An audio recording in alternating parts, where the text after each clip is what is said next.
Finally আমিও করে ফেললাম। তো কি করে ফেললাম সেটাই তোমরা দেখতে থাকো।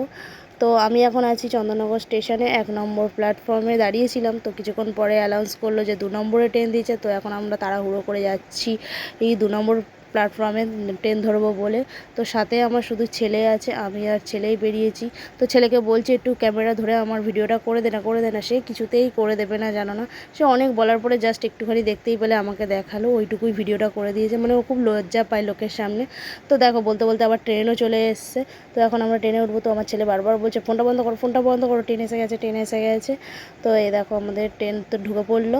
দিয়ে এবার চলো এবার ট্রেনে উঠি। দেখো আমি লুকিয়ে আবার ওর ভিডিওটা একটুখানি করেছি, ও জানে না, মানে ও পছন্দ করে না যে লোকের সামনে ভিডিও করা, ফটো তোলা। দিয়ে এবার দেখো আমরা নেমেছি শেওড়াফুলি স্টেশনে। তো এখন এসে গেছে আর একটা দিদির বাড়িতে, মানে আমার দিদির সাথে আমি এসেছি আর একটা দিদির বাড়িতে। তো দেখতেই পাচ্ছ আমার চুল নিয়ে টানা হিচড়ে চলছে। তো আমি কি করে ফেললাম সেটা তোমরা নিশ্চয়ই গেস করতেই পারছো যে আমি কি করলাম। তো দেখো এদিকে দুজন মিলে, মানে একজনে হচ্ছে না, দুজন মিলে চুলের মধ্যে হাওয়া দিচ্ছে, দিয়ে মানে চুলটাকে ভালো করে ড্রাই করছে। তো এ দেখো হয়েছে, মানে এবার চুল নিয়ে টানাটানি করছে। দেখো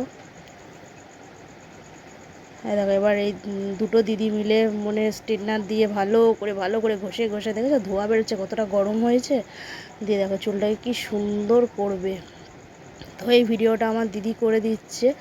আর এটা কোনো পার্লার না, মানে দিদিটা পার্লারে কাজ শিখেছে, পার্লারের কাজ জানে সবই, কিন্তু এটা হচ্ছে দিদির পার্লার বাড়ি, দিদির বাড়িতেই দিদি আমাদেরকে চুলটা স্ট্রেট করে দিয়েছে।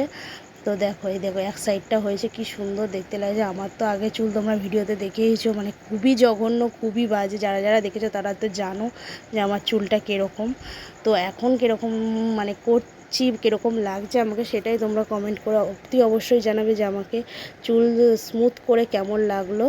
তো দেখো একবার মানে ক্রিম লাগালো, ক্রিম লাগিয়ে স্ট্রেটনার টানলো, দিয়ে ধুয়ে টুয়ে আবার মানে চুল শুকিয়ে আবার একটা ক্রিম দিয়েছে। আমার বসে থেকে তো কোমরে যন্ত্রণা ধরে যাচ্ছিলো, মানে এত মানে আমার বিরক্ত লাগছিলো। তাও টানা 6 ঘন্টা লেগেছে করতে এইটা।